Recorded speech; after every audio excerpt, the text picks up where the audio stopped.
Alexandre Mabiala, c'est le nouveau président fédéral du Parti congolais du travail au Kwilu, en remplacement de Raymond Bongo Mavungu. Un changement qui s'inscrit dans le cadre de la campagne de restructuration des organes de base et intermédiaires de la dite formation politique.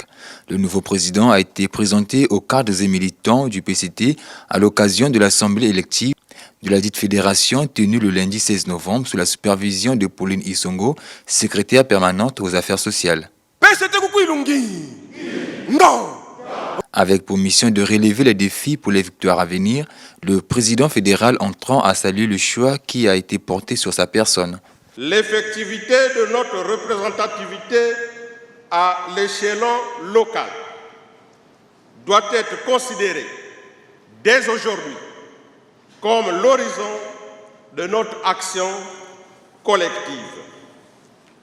Seulement, c'est en jouant le jeu démocratique avec beaucoup de fair play que nous nous affirmerons comme des acteurs responsables de la paix et de l'unité en République du Congo.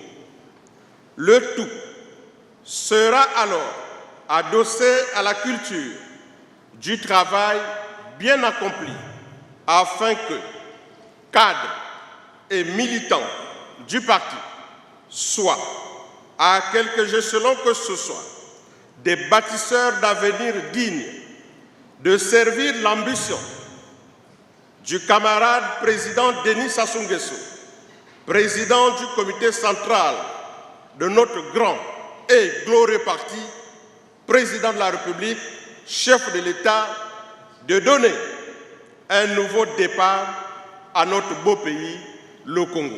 Réussissant l'éclat des travaux, Pauline Isongo a appelé les cadres et militants du PCT, Fédération du Kwilu, à plus de travail pour garantir la victoire de leur candidat à l'élection présidentielle de 2021. Le parti compte énormément sur vous pour que l'agenda 2021 puisse bien se réaliser, qu'on puisse bien se préparer pour des victoires prochaines à l'élection présidentielle, pourquoi pas aux élections de 2022 et de 2023.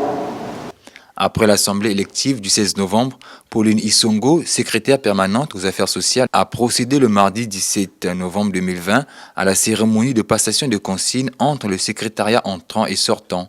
À l'ordre du jour de cette rencontre, la signature du procès-verbal, la remise de l'étendard et du foulard du parti. Pour ce nouveau capitaine, les victoires du parti restent l'objectif du secrétariat.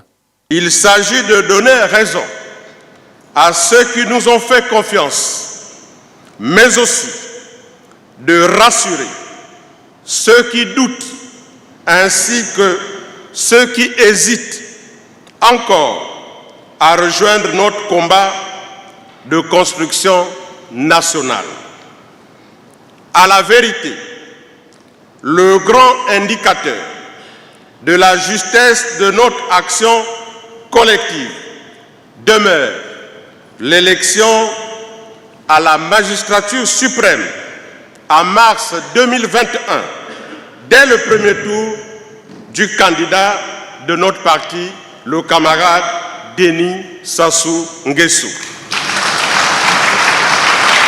Au cours de cette cérémonie de passation de consignes, le secrétariat sortant a procédé à la remise des documents de travail, la liste du patrimoine du parti au secrétariat entrant. Tout en remerciant et en félicitant du fond du cœur toute l'équipe qui nous a accompagnés pendant ces années et qui nous a aidés à maintenir notre parti au top. Très cher président, très cher Alexandre, très cher frère, c'est pour nous une joie que ce soit vous, j'allais dire toi, qui va poursuivre cette œuvre au niveau du Kwilu.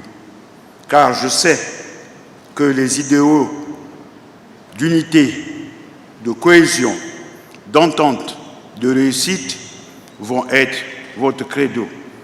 Et que vous allez continuer à faire que notre parti soit toujours le premier dans notre département.